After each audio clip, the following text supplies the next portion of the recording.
네, 창세기 48장 13절부터 22절까지 말씀 저와 여러분이 한 절씩 교독하여 읽도록 하겠습니다. 제가 먼저 읽겠습니다.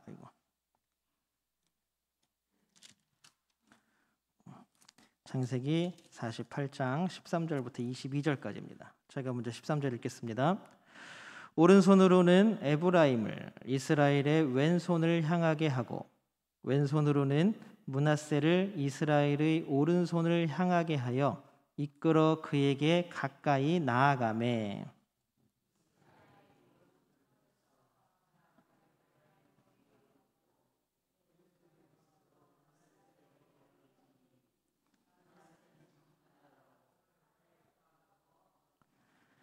그가 요셉을 위하여 축복하여 이르되 내 조부 아브라함과 아버지 이삭이 섬기던 하나님, 나의 출생으로부터 지금까지 나를 기르신 하나님,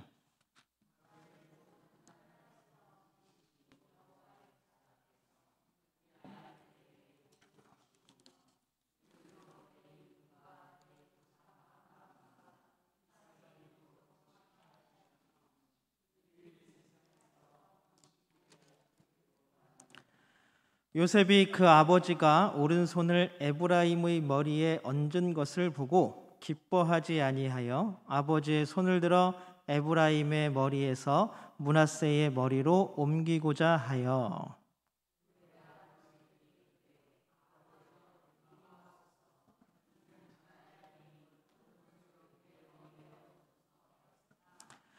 그의 아버지가 허락하지 아니하며 이르되 나도 안다. 내 아들아 나도 안다. 그도 한 족속이 되며 그도 크게 되려니와 그의 아우가 그보다 큰 자가 되고 그의 자손이 여러 민족을 이루리라 하고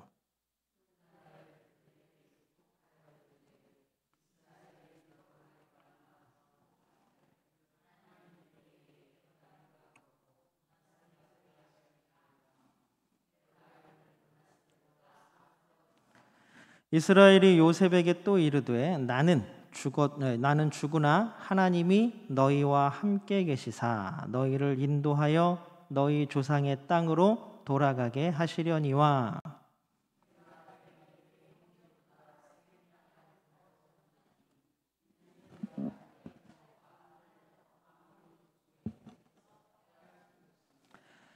아멘. 아멘. 우리 함께 예배하는 모든 분들 주님의 이름으로 환영합니다. 우리가 이 시간 함께 힘을 내서 찬양하고 기도하는 이것들이 하나님께 영광이 되고 우리에게 기쁨과 즐거움과 은혜가 되기를 주님의 이름으로 축복합니다. 우리 함께 이 시간 예배하는 우리 믿음의 동역자들, 예배의 동지들을 향해서 인사 나눕니다. 사랑합니다. 축복합니다.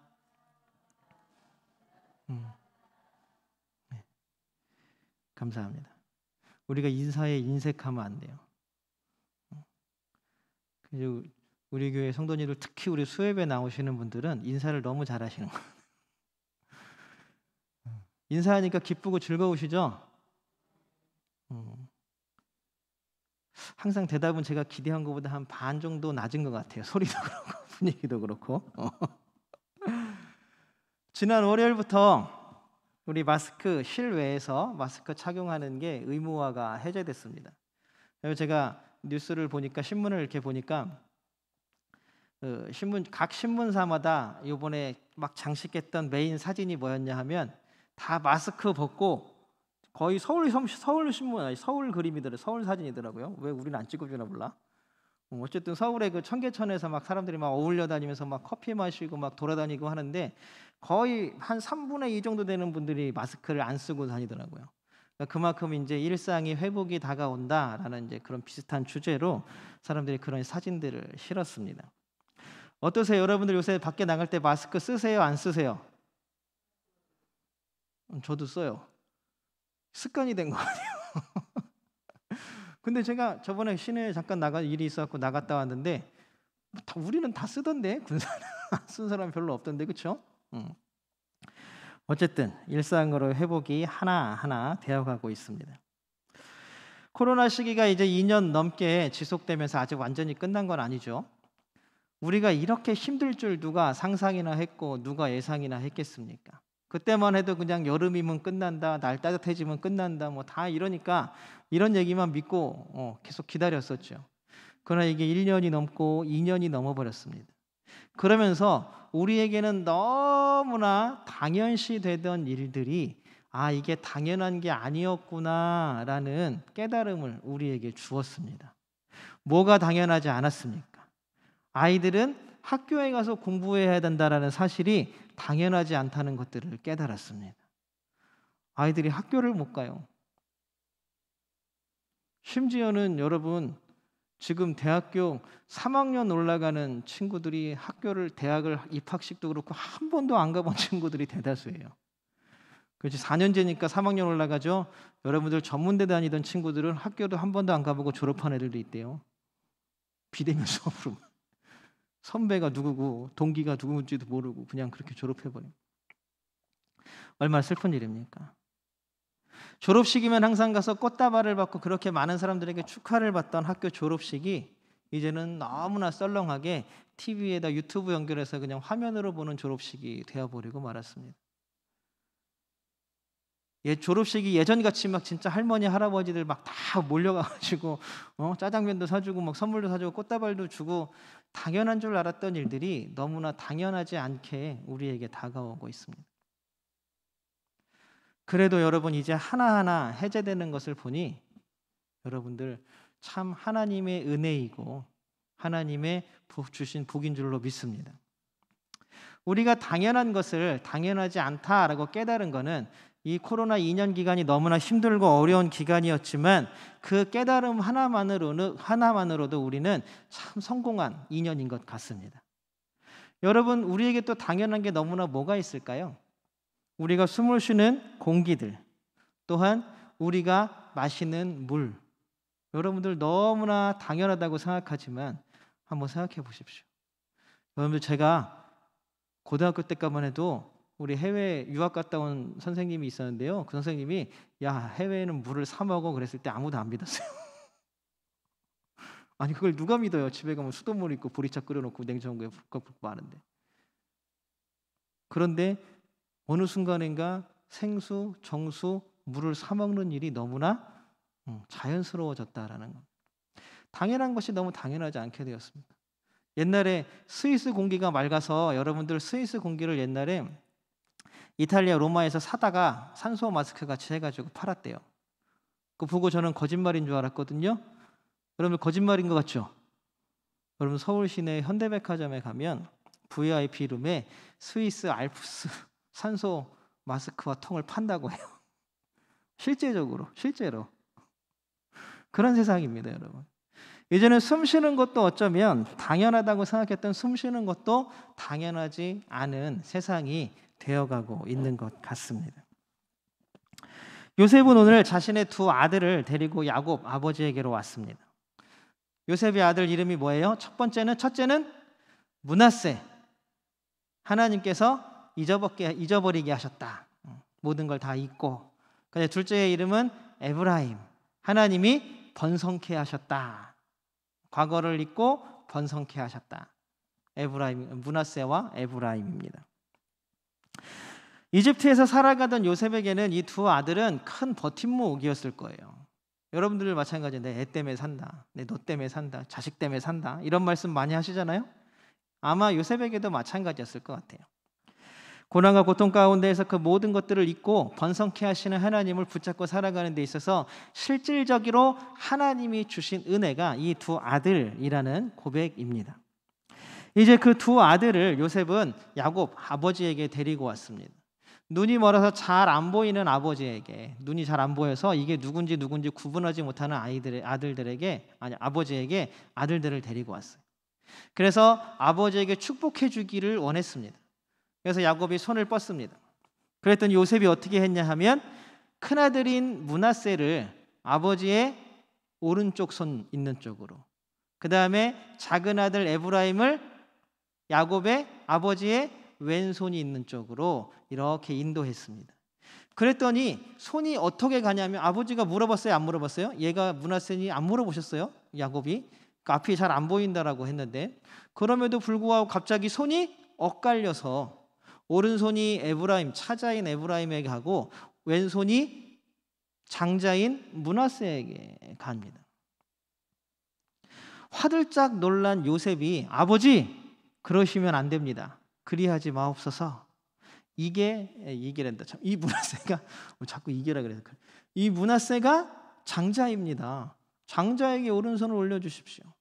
요셉이 이렇게 요구하는 것은 뭐냐 하면 그 당시에 그게 관습이었고 너무나 당연한 일이었기 때문에 그렇습니다. 근데 사실 그 당시만 그런가요? 요즘도 마찬가지죠. 장자 하면은 어느 정도 먹고 들어가잖아요. 집안에서. 큰아들 하면 비록 저도 큰아들이지만 저는 뭐 먹고 들어간 것도 없지만 근데 저도 모르는 사이에 그런 게 있나 봐요. 가끔 동생들하고 얘기를 하다 보면 옛날 얘기를 하면서 뭐 서운한 점 이렇게 하면 저는 그게 제가 특혜받은 줄 몰랐는데 동생들 입장에서는 형만, 오빠만 위했던 일로 기억을 하고 있더라고요. 그래서 뭐 어떻게 해요? 그런 얘기 나오면 그냥 미안하다 하는 거죠. 우리나라도 장자에 대한 이런 애틋함이 훨씬 더 크죠. 가문을 이어가고, 그렇죠? 가문을 이어가고 그 집의 대를 이어간다라는 게 있어서 장자에 대한 게 너무 큽니다. 근데 이 당시에도 마찬가지였던 것 같습니다. 요셉이 이렇게 정색을 하고 아버지에게 그리하지 마십시오 라고 이야기하는 걸 보면 이 당시에도 장자에 대한 그런 것들이 굉장히 컸던 것 같아요. 사실 이 이후의 일이지만 이스라엘에서 유대인들이 율법에서 재산을 상속할 때에 장자는 전체 재산의 3분의 1을 가져갑니다.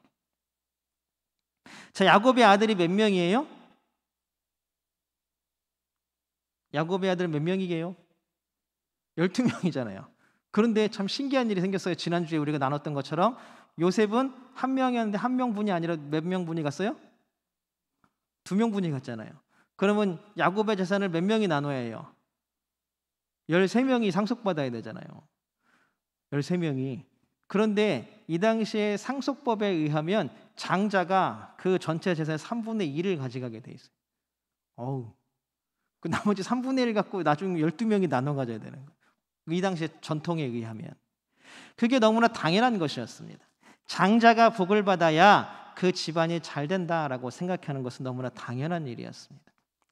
그러나 오늘 하나님께서는 그렇게 하지 않으셨다라는 것입니다. 하나님은 야곱을 통하여 에브라임을 더 축복하시고 므낫세를 덜 축복하시고 이런 개념이 아니라 하나님께서는 장자와 차자의 구분이 없이 하나님은 미래에 이루어질 하나님 나라를 향한 그의 놀라운 계획과 뜻으로 그들을 축복하고 계신 것입니다. 여러분들 에브라임 지파 오늘 차자였지만 오른손으로 축복받은 에브라임 지파는 어땠습니까? 어떤 지파입니까? 나중에 솔로몬 이후에 남유다, 북이스라엘 이렇게 분단되었을 때에 북이스라엘의 가장 최다 지파가 에브라임이었습니다. 에브라임. 그렇게 나머지 10지파에 맞서 혼자 지파가 싸울 정도로 큰 힘을 발휘했던 게 에브라임이었습니다. 므낫세는 어땠어요? 므낫세는 이미 가나안 땅에 들어갈 때부터 여호수 때부터 요단강을 사이에 두고 반씩 이미 나누어져 버렸습니다. 이미 그렇게 되어버린 것입니다. 참 에브라임은 그리고 또 무슨 일 사무엘이 나왔던 집안이기도 합니다. 놀라운 일들이 나중에 이 에브라임 지파들을 통해서 나타나는 것입니다. 창세기를 쭉 보면 장자를 하나님께서 우선시한 적이 없으셨던 것 같아요. 가인과 아벨은 어땠습니까? 가인은 동생을 죽이는 살인죄를 지고 쫓겨났습니다. 아브라함도 큰아들이 아니지만 하나님께서는 아브라함을 불러서 그로 인하여 민족을 세우게 하고 나라를 세우게 하셨습니다. 그 다음에 누구였습니까? 이스마엘이 엄연히 있음에도 불구하고 하나님께서는 이삭을 상속자로 정하셨습니다. 이삭은 어땠습니까? 에서와 야곱이 있었죠. 그 야곱을 통하여서 하나님은 그 약속을 이어갑니다. 참 여러분 신기한 게 창세기에는 장자가 하나님의 뜻에 의해서 상속된 적이 한 번도 없었다라는 사실입니다. 그럼에도 불구하고 우리는 당연하지 않은 걸 당연하다고 생각하는 것입니다. 우리에게 당연한 것은 하나도 없습니다. 우리에게 있어서 야 이건 너무 당연한 거야 라고 말할 만한 게 하나도 없습니다. 제가 좋아하는 은혜라는 찬양의 가사 중에 2절에 이런 가사가 있습니다. 내가 하나님의 자녀로 살며 오늘 찬양하고 예배하는 삶, 복음을 전할 수 있는 축복이 당연한 것이 아니라 은혜였소. 우리가 누리며 사는 것, 심지어 하나님께 예배드리는 것, 하나님의 복음을 전하는 것, 우리는 일이라고 생각하잖아요. 하나님의 복음을 전하는 것도 일이라고 생각하고, 우리가 하나님께 예배드리러 오는 것도 일이라고 생각하고, 벌써 수요일이야? 벌써 주일이야? 왜 일주가 이렇게 빨리 가? 내일은 벌써 월삭이야? 어떡하지? 우리는 이 모든 게 일이라고 생각하지만 하나님께서 뭐라고 말씀하시냐면 이 모든 것들이 은혜라고. 당연히 날이 되면 돌아오는 날이 아니라 하나님께서 우리에게 베풀어 주신 은혜의 시간이라는 것입니다. 여러분 주신 모든 것들을 은혜로 받아들이는 우리 모두가 되시기를 주님의 이름으로 축복합니다. 사랑하는 성도 여러분, 당연하다고 생각하는 것이 있으십니까? 다시 한번 생각해 보십시오. 이게 정말로 당연한 것인가? 이게 정말로 우리에게 당연히 주어져 있는 것인가? 우리가 정말로 이 누리는 모든 것들이 정말로 당연히 나에게 주어지고 공짜로 나누어져 있는 것인가를 한번 고민해 보십시오. 모든 게 다 하나님의 은혜였음을 고백하는 우리 모두가 되시기를 주님의 이름으로 축복합니다. 우리 함께 잠깐 기도드립니다. 사랑의 하나님 감사합니다. 하나님의 크신 그리고 놀라운 은혜가 우리 가운데 차고 넘치게 하여 주시옵소서. 주시는 놀라운 은혜와 사랑이 우리 가운데 차고 넘치게 하여 주시고 이 세상에 내가 누리는 모든 것들이 하나님께서 주신 은혜임을 고백하는 귀한 믿음이 우리 가운데 있게 도와 주시옵소서. 하나님이 하시면 이 모든 것들이 다 이루어지는 줄로 믿사오니 애쓰며 수고하며 하는 모든 기도들이 하나님 앞에 응답되게 도와주시고 온전히 하나님으로 인하여 기쁨을 누리고 즐거움을 누리며 살아가는 우리 모든 하나님의 사람들 되게 하여 주시옵소서. 함께 하시며 도우시며 지켜주시는 임마누엘 예수님의 이름으로 간절히 기도드립니다. 아멘.